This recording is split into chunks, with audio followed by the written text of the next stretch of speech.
So రండి.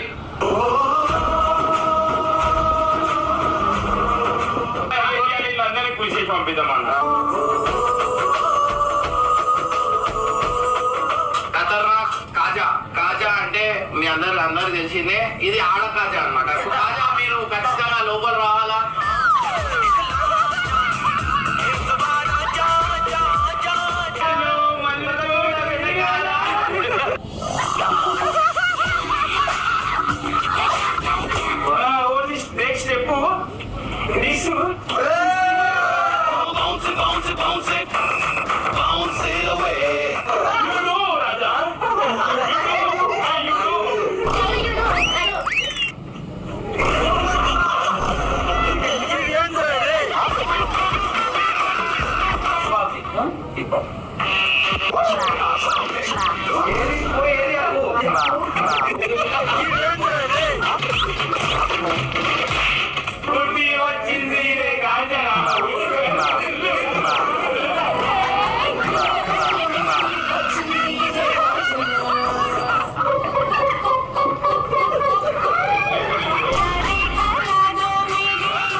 మనిషివా, గాడివా, కుక్కవా, నక్కవా?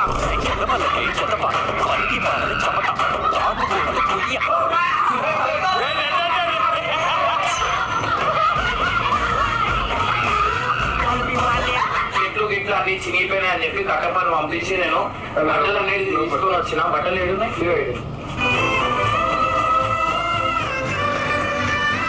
Video మొత్తం చూసారు కదా, ఆఖరిలో ఎలా ఉందో కామెంట్ చేయండి. ఇప్పుడు ఏమైందో తెలుసుకుందాం. అయితే మొన్న ఎవరో తెలియని వ్యక్తులు అయితే జిగురు నెత్తి పలగొట్టారు కదా. అప్పుడే జిగురు వచ్చి ఇమ్రాన్ అన్నకు చెప్పడంతో ఇమ్రాన్ అన్న అక్కడికైతే వెళ్ళాడు. అక్కడైతే జిగురు కొట్టిన వాళ్ళు లేకుండా వేరే వాళ్ళు ఉన్నారు. ఇమ్రాన్ టీం మొత్తం వాళ్ళే అనుకొని వాళ్ళ మీదైతే అటాక్ చేసేసారు. అక్కడైతే వాళ్ళు కూడా తాగి ఉన్నారు. వాళ్ళని అయితే ఎందుకు కొడుతున్నారో వాళ్ళ కూడా అర్థం కాలేదు. అందుకోసం వాళ్ళు కూడా వీళ్ళని అయితే కొట్టేశారు. కొట్టాక రోజు 5 రోజులు అయితే రోజు గొడవలు అయితే నడుస్తున్నాయి. జిగురుకు ఫోన్ చేసి అడిగితే వీళ్ళు కాదు వేరే వాళ్ళని చెప్పింది. ఇమ్రాన్ కొట్టిన వాళ్ళైతే వీళ్ళ మీద అయితే ఫుల్ పగ పెంచుకున్నారు. తర్వాత మళ్ళీ ఇంకో లొల్లు అయింది. ఆ లొల్లు అయితే మొత్తం కాంప్రమైజ్ అయిపోయారు. ఎక్కడ వాళ్ళు అక్కడ ఇమ్రాన్ వాళ్ళు కొట్టినందుకు వాళ్ళ బట్టలు అయితే మొత్తం చింగిపోయాయి. అందుకని వీళ్ళందరూ కలిసిపోయి వాళ్ళనైతే ఇమ్రాన్ ఇంటికి అయితే ఇన్వైట్ చేశాడు. తర్వాత మాదే తప్పైంది క్షమించండి అని వాళ్ళకైతే మంచి భోజనం పెట్టి వాళ్ళనైతే ఫుల్ కామెడీ చేసి అందరిని అయితే మొత్తం కామెడీ చేశారు. కామెడీ చేసిన వాళ్ళు ఎవరంటే చింటుబాయి, పొట్టిమాం, సాయి అన్న ఫుల్ కామెడీ చేశారు భయ. తర్వాత వాళ్ళ బట్టలు చింగిపోయినా వాళ్ళకైతే ఇమ్రాన్ కొత్త బట్టలు తీసుకొచ్చి వాళ్ళకైతే సర్ప్రైజ్ గిఫ్ట్ లాగా ఇచ్చాడు. వాళ్ళు కూడా ఫుల్ ఖుషి అయిపోయారు. వాళ్ళు థ్యాంక్స్ అని అంటే ఈ పంచ్ అందరం కలిసి ఉందామన్నా మంచిగా ఉందామని చెప్పి వాళ్ళు చెప్పారు. వీడియో నచ్చినట్లయితే ఎలా ఉందో కామెంట్ చేయండి. అలాగే లైక్ చేసి సబ్స్క్రైబ్ చేయండి guys.